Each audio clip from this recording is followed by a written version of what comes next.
Assalamualaikum warahmatullahi wabarakatuh.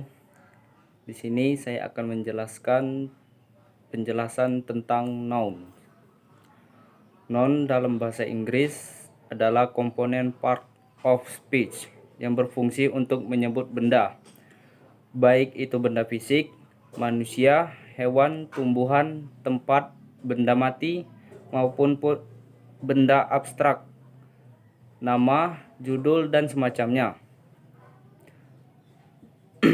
Fungsi noun sebagai salah satu komponen part of speech yang paling utama, noun memiliki banyak sekali fungsi. Di bawah ini merupakan 5 fungsi utama dari noun. Yang pertama yaitu subject of word. Fungsi pertama dalam dan paling umum dari nouns adalah sebagai subject of word. Sebagai subjek, noun biasanya berada di permulaan sebuah kalimat, tepat di depan word. Saat menjadi subject of word, noun bisa didampingi oleh articles a, and, the, dan bisa juga tidak. Contoh, Tommy is the best student in our school. Dan yang kedua, direct atau indirect object. Selain menjadi subjek, noun juga umum menjadi objek dalam sebuah kalimat. Noun bisa menjadi objek langsung dari subjek, direct object, atau bisa pula menjadi objek tidak langsung, indirect object. Sebagai objek, noun bisa didampingi oleh kata tambahan, seperti pronouns, determiners, adjective, dan semacamnya. Contoh sebagai direct object, I will take Harry to your house soon. Sebagai indirect object, please buy Kelly a chow syrup. Dan yang ketiga, subjek atau objek komplement. Peran noun selanjutnya adalah sebagai subjek atau objek komplement dalam sebuah kalimat. Subjek komplement adalah sebutan untuk noun yang diucapkan setelah linking verb. Sedangkan objek komplement digunakan untuk noun yang muncul setelah direct object.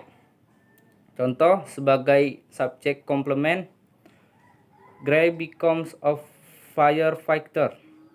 Sebagai objek komplement, she asked us to call her Daniel. Yang keempat, object of preposition. Preposition adalah kata yang digunakan untuk memberikan keterangan tempat dan waktu dalam sebuah kalimat.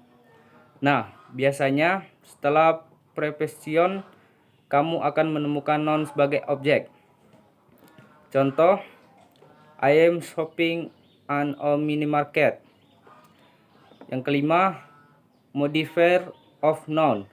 Fungsi terakhir dari noun adalah sebagai modifier dari noun lainnya. Dalam bahasa Inggris, modifier berarti kata yang memberi tambahan makna bagi kata lainnya. Saat menjadi modifier, sebuah noun bisa mengubah noun lainnya menjadi noun first atau compound. Dan kedua yaitu macam-macam noun. Dalam bahasa Inggris, noun memiliki cukup banyak macam, mulai dari proper noun, concrete, sampai collective noun. Pembahasan lengkap mengenai macam-macam noun. Yang pertama yaitu 1. Common proper noun. Common noun adalah noun yang merupakan nama asli dari benda tersebut. Misalnya reaper, person, human, cat, dog, rose, dan semacamnya. Sedangkan proper noun adalah nama yang diberikan orang untuk sebuah common noun. Misalnya Bengawan Solo yang secara literally adalah rivers atau sungai. Sebutan river adalah common noun, sedangkan Bengawan Solo termasuk dalam proper noun. Dan yang kedua, countable atau uncountable noun. Countable noun adalah noun yang bisa diketahui jumlahnya dengan mudah sehingga bisa dinyatakan dengan satuan konkret Sementara itu, uncountable noun adalah noun yang sulit diketahui jumlah persisnya karena terlalu banyak atau tak terhitung. Countable noun meliputi benda-benda yang bisa kita ketahui jumlahnya dengan jelas, misalnya book, bag, rose, car, dan masih banyak lagi. Sedangkan uncountable noun adalah benda-benda yang sulit diketahui jumlahnya, misalnya salt, sugar, water, dan semacamnya. Dan yang ketiga, abstract and concrete noun. Selanjutnya yang akan kita bahas adalah macam-macam noun berdasarkan bentuk fisik. Concrete noun adalah noun yang bisa dirasakan keberadaannya dengan panca indera. Sedangkan abstract noun tidak bisa dirasakan keberadaannya secara nyata. Contoh concrete noun misalnya noun pada umumnya seperti human, book, pen, plant, cat, dan semacamnya. Sedangkan yang termasuk abstract noun misalnya feeling, word, talk, opinion, listen, dan semacamnya. Dan yang keempat, singular atau plural collective noun. Selanjutnya adalah pembahasan mengenai singular dan plural noun. Singular merujuk pada noun yang jumlahnya tunggal, sedangkan plural merujuk pada yang jumlahnya lebih dari satu. Dalam bahasa Inggris, perbedaan singular dan plural noun bisa dilihat dari beberapa aspek. Ada plural noun yang cukup ditambahi akhiran s atau is. Untuk membedakannya dengan singular, ada pula plural noun yang mengalami perubahan bentuk dari bentuk singularnya.